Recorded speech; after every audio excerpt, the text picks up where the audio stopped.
Wonderful. Hello and welcome. I'm Stephanie Hessler, and it is my very great joy to welcome you today to our weekly Success Mindset Live. And we are here today for a special session. As all of you know, I'm an executive coach, a high performance coach, and I'm the host of the weekly Success Mindset Live. And today our topic is abundance mindset. And I'm so excited about our speaker today, our guest speaker today, who is the founder and wealth manager at Pointe Capital.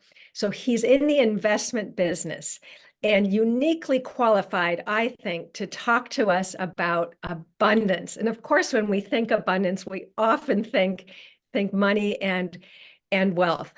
So I want to encourage you. You're going to learn a lot from our conversation. Jim really studies mindset and abundance thinking. He's very knowledgeable. I want to encourage you, listen through, stay through to the end. Welcome, Jim Gibbons. Welcome. Thank you very much, Stephanie. I'm very excited to talk with your audience.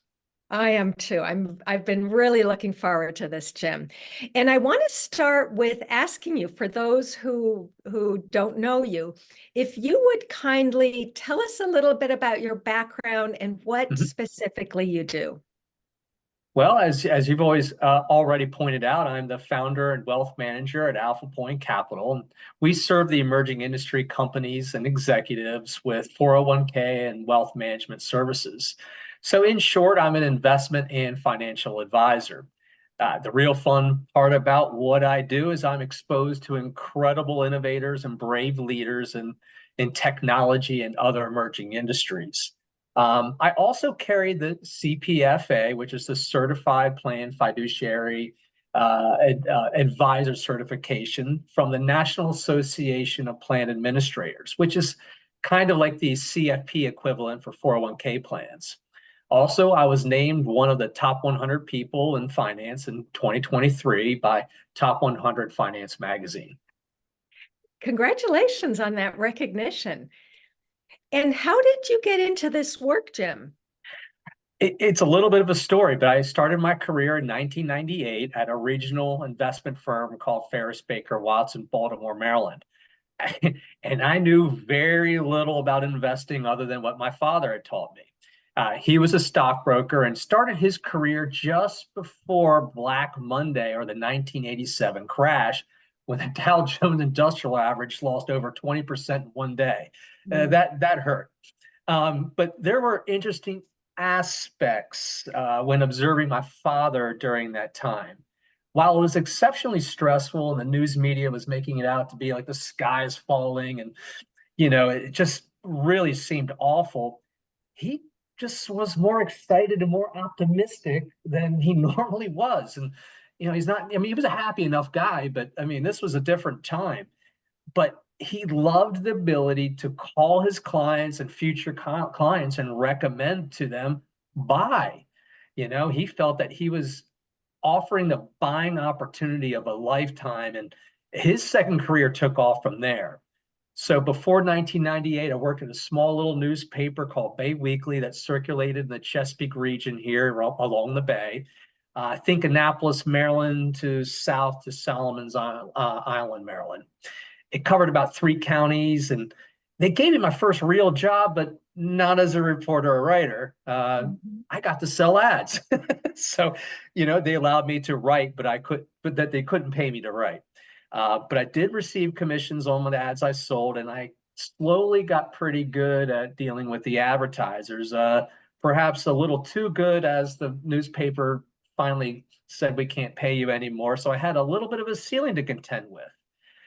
Fast forward again to talking with dear old dad, and he told me to try being a stockbroker like he was. And his general thinking was you can make as much money as you wanted to. Theoretically, there was no ceiling. So I parted ways on good terms with Bay Weekly and went on to Ferris Baker Watts. However, I did have to learn how to really invest, and I need to learn all the vehicles for investment and how to build a retirement plan and all of those fun things. Yeah. Wow. I love that background and also the role your father played. And Jim, how would you, as a wealth manager, how would you describe the role that you play in your clients' lives? You know, I'm a coach for my clients. Mm. That's the shortest way to describe it. However, you got to expand on the sports analogy. And while I'm the coach, my clients are the owner, which makes a lot of sense. And the investments I select, I kind of view them as the players. We put them in positions where they're most needed. And of course, our opponent is the markets. So I'm kind of going more on the investment side in terms of how this coaching analogy works out. But if we dive a little bit deeper into a coach's responsibilities, you will find that there are many different roles. Okay. For example, one of the greater attributes a coach can have is to manage the psychology of the locker room. Owners have expectations, the players have expectations, and these always don't perform in unison. So there are times when the coach plays psychologist to help them through the tough periods. And this is no different when the markets get volatile or downright scary. Think about the market reactions during 9/11, the great financial crisis, or the COVID crisis. People were fearful of losing everything. So they didn't care about 10 years from now. They care less. They really want to know what's going on tomorrow. Am I going to even have any money left tomorrow? So sort of like a losing streak in sports, they're awful to go through, but you just kind of know that this too shall pass and that sunny skies will come back and shine again at some point. So I end up by playing more of a role of psychologist, talking through their emotions and recognizing the situation. But I make sure we leave these calls with some sense of optimism because this too shall pass. It always has. Another example of the coach is to know the difference between offense and defense, not only from a market perspective, but also from a wealth plan perspective. There are times to be more aggressive, and there are times to be more defensive. This goes to the strategy and tactics around portfolio management as well. There are times when investors can and should be more aggressive. We have certain indicators we watch regularly that help us determine market strength or market weaknesses, and we adjust portfolios accordingly. We call our investment methodology investment strength. So we do a lot of varying comparative analyses. Mm. And I love your analogy with athletic coach and the locker room psychology. Yeah, love Thank it. you. And so based on, all your experience, what would you say is the number one mistake that people make around money? It took me a while, and I think it's hard to pick out the number one because there are quite a few. And I think that's why it took some time to kind of really dive into this potential problem here. What is the real problem? I think I boiled it down to the biggest detriment to a wealth plan is having a scarcity mindset. I think that infiltrates a lot of what can and ultimately does go wrong with the plan. Um, a scarcity mindset really, it's a limited mindset that might limit their assets in their accumulation or growth phase. Okay.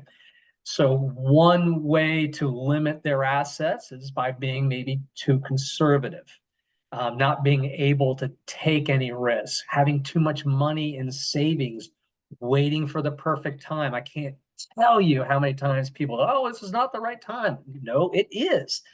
And those are the examples of a scarcity or a limited mindset. I think it's best if we dive into this and let's look at the opposite. A person who has an abundance mindset believes there is enough for everyone in the quantities they desire. Much different outlook. Therefore, they might allocate more money to investment or believe that if there is a shortfall, it can be made up. It is a much more optimistic view of the world. And so when issues arise, with the markets or a temporary setback, their mindset keeps them on track for continued accumulation rather than the worry of scarcity or limited, where that type of mindset will want to protect every penny right here, right now, because there is a lack of money. That is the opposite of abundance. So these different mindsets, I think, really affect a wealth plan and really affect many facets of people's financial lives. And I've come to see this as, this may very well be the underlying cause for a successful or less successful wealth plan. Interesting. Oh my goodness, that is so interesting. And so on that topic of abundance, which is our topic today, what is essential in order for someone to welcome more abundance in their life, including around money? How much time do we have, Stephanie? um, Look, I think there are a few ways to start. At its core, wealth consciousness represents a paradigm shift. Mhm. It's about how you perceive and interact with the concept of wealth. And this concept really transcends the mere accumulation of money. It's an outlook that affirms you are part of an abundant universe, and as such, you have the right to experience abundance fully, including your finances. So, as stated previously, it represents a paradigm shift. You must think it, and you must feel it, and believe it. Now, here's a quote from Napoleon Hill's, and it's one of my favorite books, Think and Grow Rich. And this offers another way to view this.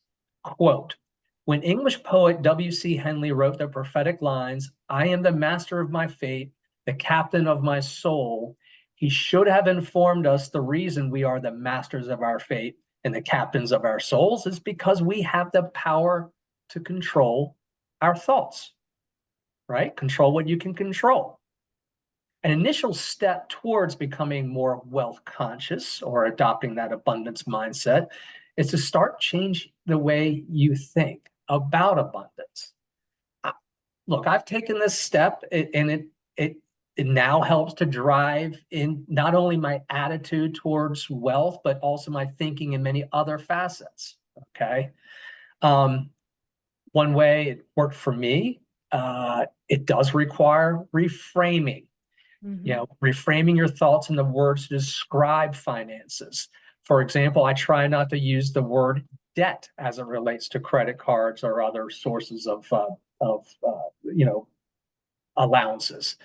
You might use the word balance in that regard. Or when describing your current financial situation as I don't have enough money to do this thing I want to do, you should reframe this in a more positive light. As well as frame if you already have accumulated enough to do that thing. And why should you reframe? It's an amazing practice, okay? Because you will develop becoming aware of your negative thinking. And by the way, even the most positive people are still subject to negative thinking, all right? So awareness is the big step, with the next step being building that positive sort of vocabulary process around that thought. It's challenging at times. It may seem silly, but highly effective. Another reframing is not to use the word want, but use some other word, perhaps even like desire.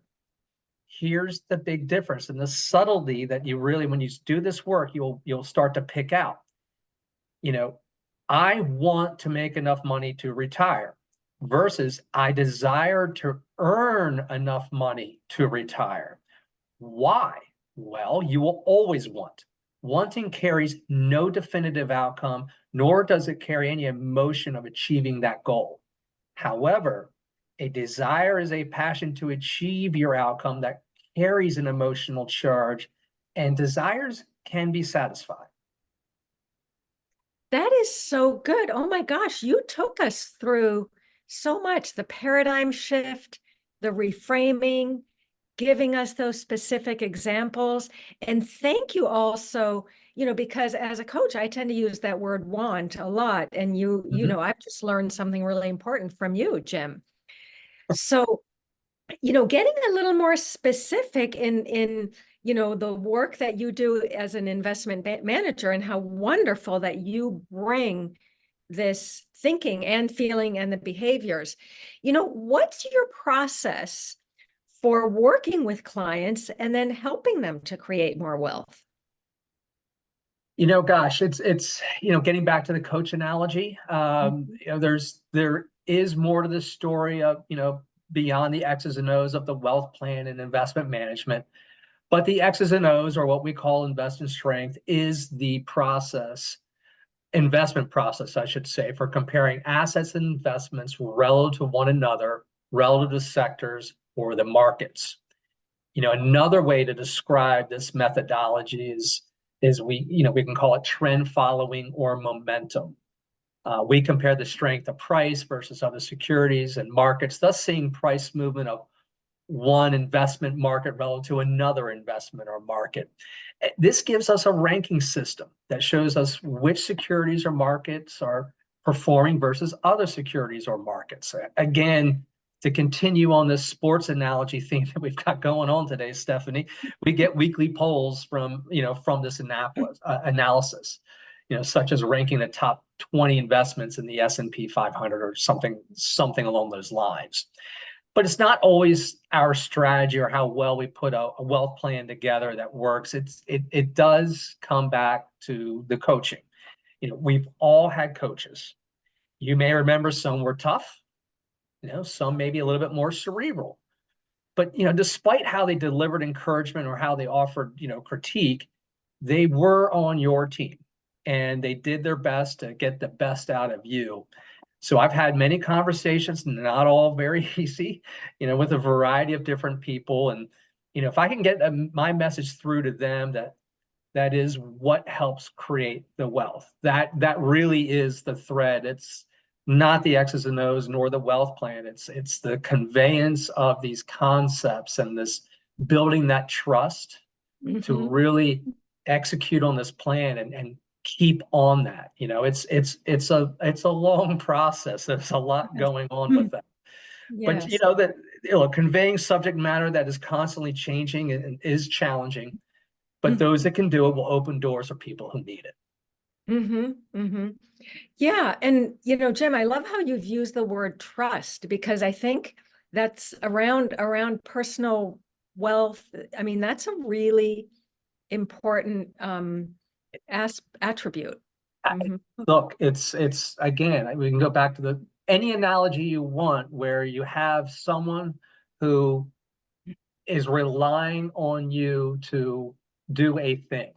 If it's an owner of a sports team or owner of any kind of business, quite frankly, you have people in place that are supposed to do certain things. You need to trust them and they need to trust you that you're going to deliver on what you've promised them. It's very much a two-way street. Yes. Yeah.